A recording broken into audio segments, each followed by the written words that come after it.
Hello fellow Earthlings, it's Libs, and today I'm going to be sharing my favourite films from my first year of screen studies.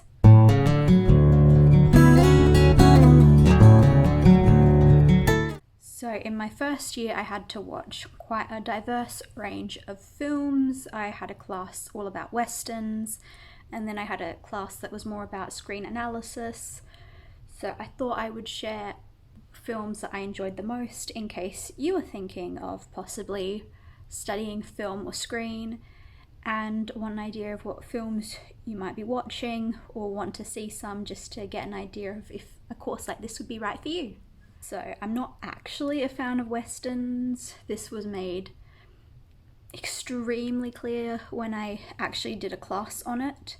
The only film I could actually sort of even tolerate was Stagecoach from 1939. This is a story about a group of very different individuals who are taking a stagecoach through a particularly dangerous area. It's about the bonds they develop, and it's kind of looking at how people aren't always what they appear to be.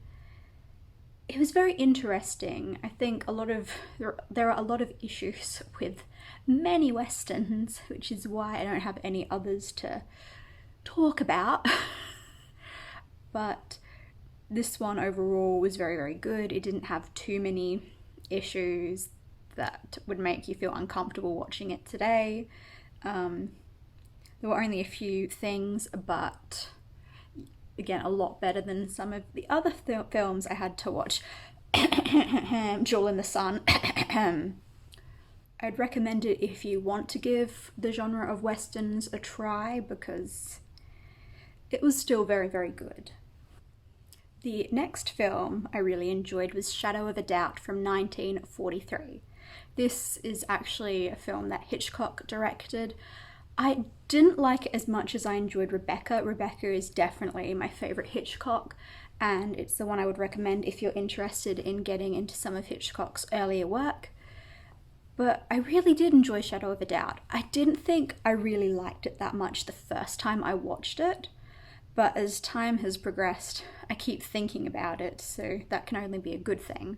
It's about this young woman who lives with her family, and her uncle, who shares her name, comes to stay with them for a while, and he's a bit of a shady character, and it's about her discovering just how shady he actually is, because she adores him, he's her namesake.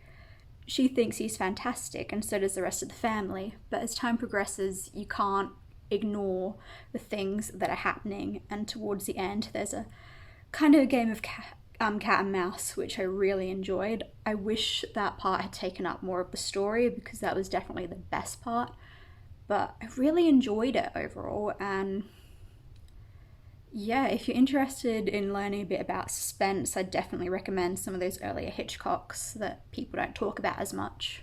Next is Lost in Translation from 2003.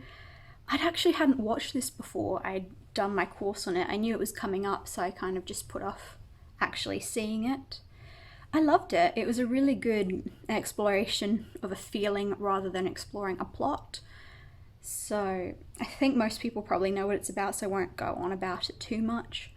But I really enjoyed it. It was really interesting to analyse the choices that were made to bring this feeling to life, and I've never really watched a film like it that can explore one particular feeling in so much depth without, bashing you over the head with it too much. And I'm always a really big fan of Sofia Coppola. I loved her adaptation of The Virgin Suicides, which isn't a surprise. I think by now we all know how much I love that story. So yeah, I'd recommend this one. Casablanca from 1942. This has been one of my favourite films for years. I've always loved it. I'm sure you guys know enough about it that you don't really need me to tell you, but it's always good when there are some really classic films incorporated into film studies. The Maltese Falcon from 1941. This was one of the first film noirs. and I really enjoyed it. I think film noir is always one of my favourite genres, even though there are definitely issues with the genre. This one wasn't too weird about anything.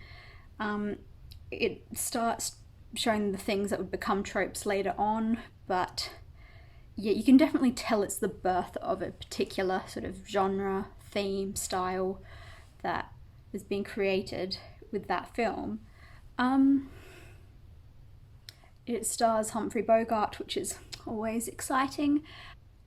I think he's a private eye and he finds out that someone has got the mysterious Maltese falcon, which is meant to be incredibly valuable. And it's him and a few other shady characters trying to figure out exactly where it is. Different people believe they have it, and it's trying to, everyone making deals with each other and backstabbing each other a little bit to get this priceless treasure. Double Indemnity, 1944. I love this film so much. It might be one of my favourite film noirs I've ever seen.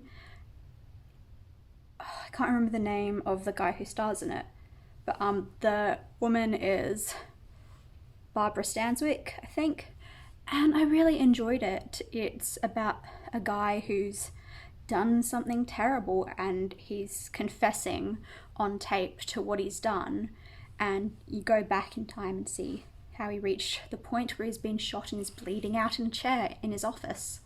It's about a man who meets a married woman and becomes infatuated with her immediately, and she wants to kill her husband and get the insurance money, and it's about how they work together, and it's a good one. It also had really good male friendship.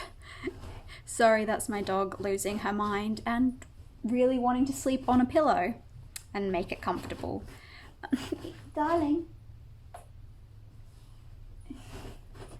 There are a few minor issues with the film, but it's nothing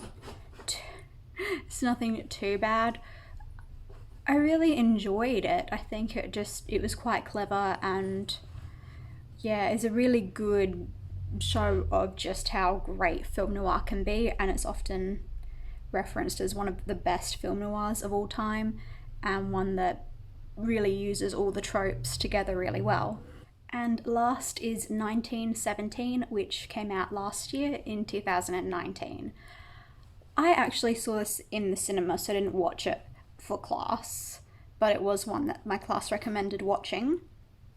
About two men who have quite a simple mission of taking a note from one place to another, but it's, in World War One, there's soldiers, there's enemies all around, they have to cross no man's land, and it's very, very, very dangerous, and if they don't get this note to the other camp in time, there's going to be an ambush, and lots of British soldiers will die. It's very intense, and it's shot like one continuous shot throughout the entire film. So it's really interesting to watch and see how they did that, and how that really increases the tension and makes it a very suspenseful, very stressful watch. Not sure if I could actually sit through it again, but if you haven't seen it, I would really recommend it. So those are all my favourite films I watched in my first year of screen studies. Let me know if you've seen any of these films, and if you also study film and which films you would recommend. See you next time.